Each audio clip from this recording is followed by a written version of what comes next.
For episode 7, part 2 picks up where part 1 leaves off in the optometrist's office. When we last learned in the last episode, Jerrica received the bad news from the eye doctor that Bonnie of the Starlight Girls has cataracts. What's even worse is that she could go blind at any time. And what's even more worse is that the surgery cost $250,000. That's over $6 billion in today's money. And what's even more worse is that if the surgery isn't done soon, then that means that Bonnie will go blind for life. For Jerka, that is indeed a serious problem, and she took Bonnie back to the Starlight Mansion. So meanwhile there, that's when Jerka told the girls the bad news. And here comes the bigger problem, how to get $250,000. That's when Asha suggested that since Jerka's in charge of Starlight Music now, then that means Jerka could borrow money from there. So, following Asha's suggestion, that's what the girls did. But by the time they arrived, they saw a bunch of movers moving out furniture and all the equipment. Well, except for Joanne Stewart, who Jerka met to tell her what had happened.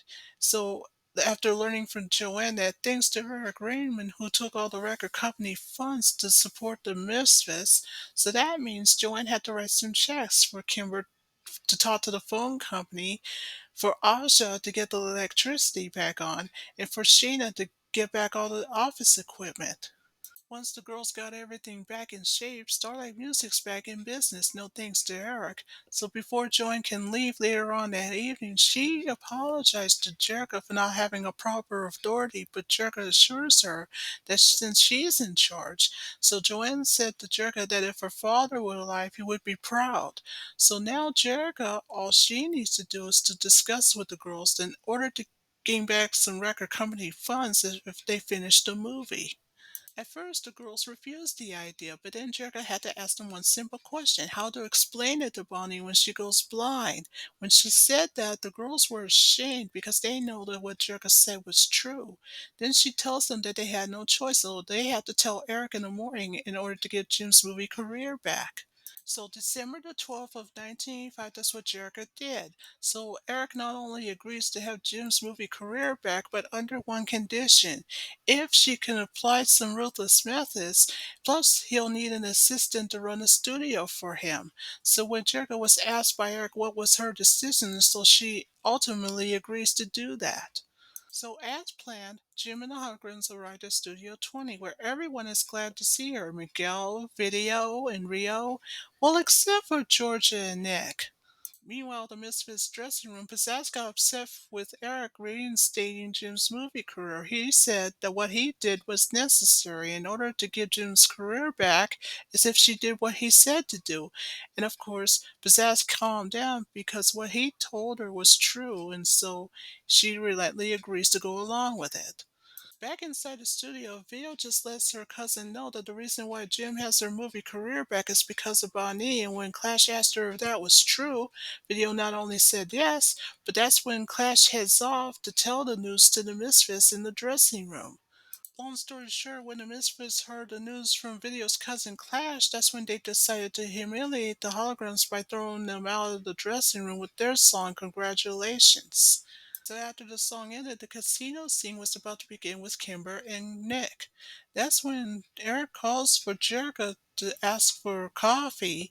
At the same time, Pizzazz is once again heading into Rio's direction. So after Jim changed into Jerrica, she did what Eric said to do. But then Miguel got concerned and wondering where did Jim go? So Eric tells Miguel that if she doesn't show up within an hour, she'll pay the consequences. Jericho, now in a serious situation, has nowhere else to go, so she decides to distract Eric. And by how? By projecting the image of Jim right in front of him. Once Eric's been distracted, that's when Jericho changed into the real Jim to join up with Nick. And so the casino scene went on as planned.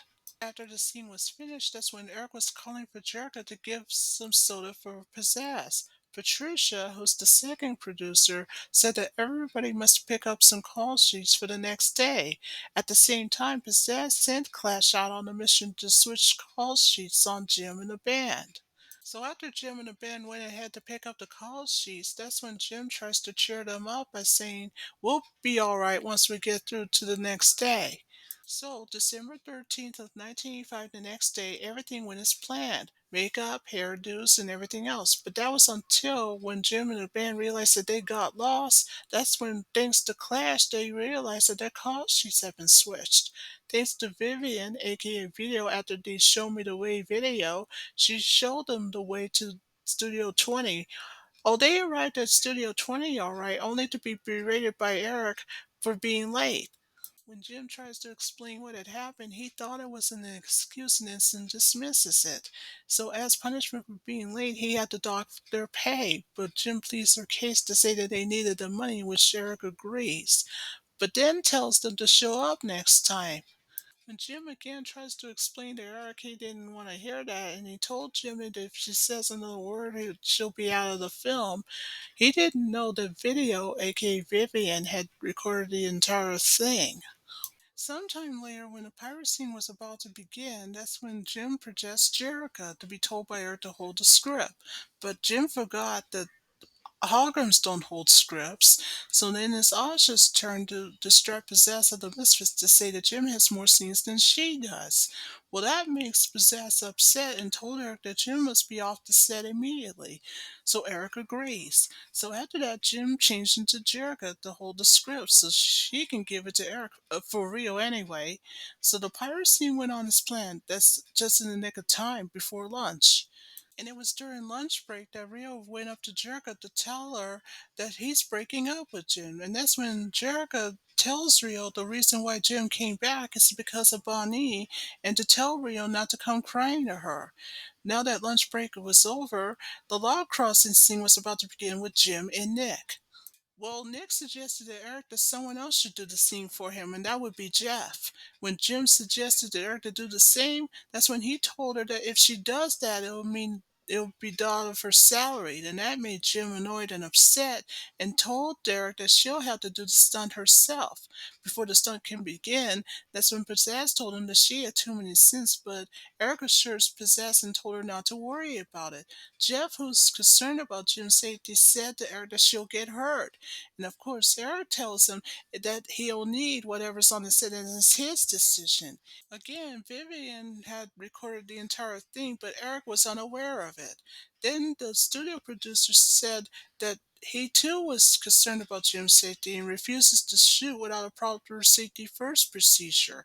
And when he told Eric that, that's when he was fired on the spot by Eric, and that gave Eric a chance to direct the film himself. So Jim went ahead and did the log crossing scene the way it's planned, but she forgot that she was wearing high heels, and when Rio tried to stop her, the log broke in half. But luckily for Rio, with his quick thinking, he used the vines to catch Jim, and just in the nick of time, and got them both across them intact. So back with Video, after she recorded the entire incident, she puts it in her bag without knowing that Possess saw it happen. And with Video in her videotaped evidence, that means she can use it to put Eric away. Possess would not allow that to happen, so she looks at Clash and told her that she has a favor for her. So at the editor's office, Clash told the editor that she needs to borrow the tape eraser, but he told her once she's finished it, she could put it back. So Clash is now on a mission to erase the videotape, but what she didn't know is that her cousin and her friends are one step ahead of her. So what Clash did is that she erased the wrong tape. So now that Video has the real taped evidence, she gives it to Jeff.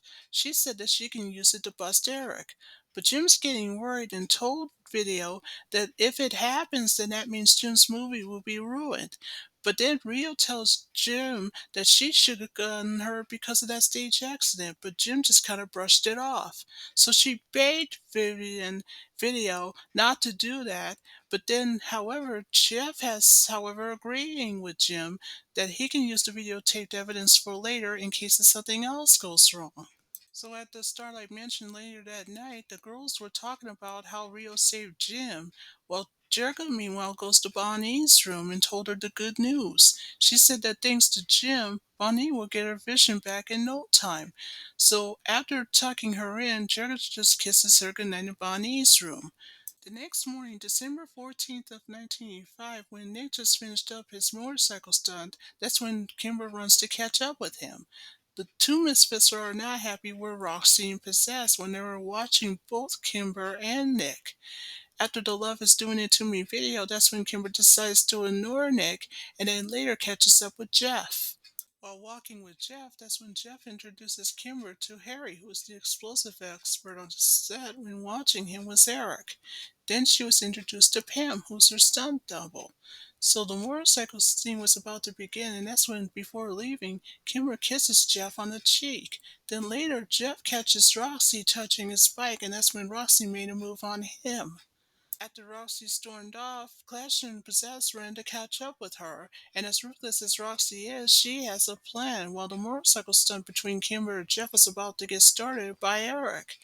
Everything was going well. That was until Clash distracted Harry, the explosive expert, while Roxy fiddled around with the explosives controls.